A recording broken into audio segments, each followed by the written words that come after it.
बुयाका 619।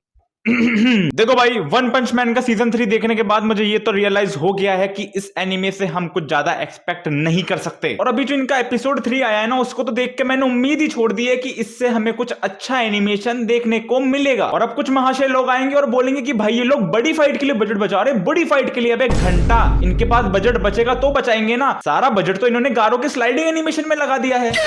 लेकिन जो सपाट एपिसोड 2 की एंडिंग को देखकर ना मुझे थोड़ी सी होप मिली कि यार एपिसोड 3 के अंदर शायद कुछ अच्छा एनिमेशन हो जाए तो मजा आ जाएगा भाई। इंटरनेट पे एपिसोड 3 की हाइप और भी बढ़ गई और उसको देखकर मेरी हाइप भी और बढ़ गई। मैं एपिसोड 3 देखने बैठा। एपिसोड 3 शुरू होता है और ज़ॉम्बी मैन वाला एंगल दिखाया जाता है जिससे अपन को कोई भी लेना देना ही नहीं है। अपन को तो सिर्फ गारो वर्सेस बग गॉड और रॉयल रिपर वाली फाइट देखनी थी। अब वो फाइट शुरू होती है। स्टार्टिंग के बढ़िया टेक्सचर, एनिमेशन, कलरिंग को देख के मैंने बोला भाई यार ये फाइट बढ़िया जाएगी यार। लेकिन फाइट जैसी थोड़ी और आगे बढ़ी तो मेरे को रियलाइज हुआ कि मेरी आंखें खराब हो गई हैं या फिर एक ही एनिमेशन बार बार चल रहा है। और ये अचानक से फाइट के बीच में रॉयल रिपर की छाती कैसे बाहर निकल गई? ये तो आदमी था ना, ये भाई साहब से बहन जी कैसे बन गया? मतलब एक फाइट जिसकी हाइप इंटरनेट पे इतनी ज्यादा बन रखी है, इतनी बड़े लेवल की फाइट जिसके अंदर हमारा गारो जो कि इतना स्ट्रॉन्ग और ऑरा फार्मिंग कैरेक्टर है, उसका सामना होता है इतने तगड़े स्ट्रॉन्ग विलन से जो कि उसको पेल के चले जाते हैं। बिल्कुल इतनी बढ़िया फाइट को इन्होंने एक बैकग्राउंड फाइट बना के छोड़ दिया। मतलब जो फाइट पूरे एपिसोड को कैरी करने वाली थी उस पर इतना फोकस तो जाता ही नहीं है। और मैं कहूंगा कि एनिमेटर्स ने ना एक बहुत बड़ी अपॉर्चुनिटी को मिस कर दिया। ये एकदम big fight, big hype moment था और अगर ये लोग इसको ढंग का एनिमेशन दे देते तो भाई एकदम मजा आ जाता और सबको ये बात भी रियलाइज हो जाती कि वन पंच मैन एनिमे के अंदर अभी भी जान बाकी है। बट इन्होंने वो अपॉर्चुनिटी मिस कर दी। दे फंबल्ड बैड।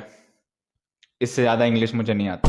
और जब से ये वाला सीन वायरल हुआ है ना, तब से दो तरह की रूमर्स कम्युनिटी के अंदर फैल रही हैं। पहली रूमर तो ये है कि वन पंच मैन का एनिमेशन इसलिए अच्छा नहीं है क्योंकि स्टाफ है और एनिमेटर्स है वो ओवरवर्क्ड हो चुके हैं और कम बजट होने के कारण रिसोर्सेज की भी कमी पड़ रही है। और कहा जा रहा है कि प्रोडक्शन कमेटी के अंदर कुछ बैड डिसीजंस के कारण ये पूरा रिजल्ट निकल के आया है। और दूसरी रूमर तो ये फैल रही है कि भाई एनिमेटर्स इस प्रोजेक्ट के ऊपर पैशनेटली वर्क कर ही नहीं रहे। अगर उन्होंने ढंग से मांगा पड़ी होती, स्टोरी को अच्छे से समझा होता तो वो बेसिक चीजों पे तो एटलीस्ट मिस्टेक नहीं करते। बट आई स्टिल थिंक कि जो मेन रीजन है बैड एनिमेशन का वो इनका लो बजट है। और भाई वो कितना लो बजट है वो तुम्हें एनिमेशन से पता चल ही रहा है। अब ऐसा नहीं कह रहा कि एपिसोड 3 बिल्कुल ही बकवास था, कुछ मोमेंट्स ऐसे थे कुछ, क्योंकि फ्लूइड एनिमेशन, फ्लूइडिटी से भरे थे। इससे ज्यादा तारीफ मैं नहीं कर सकता। पहले वन पंच मैन था, उसके बाद वन फ्रेम मैन बना, फिर उसके बाद वन स्लाइड मैन बना, अब उसके बाद शायद ये वन पिक्सल मैन बनने वाला है।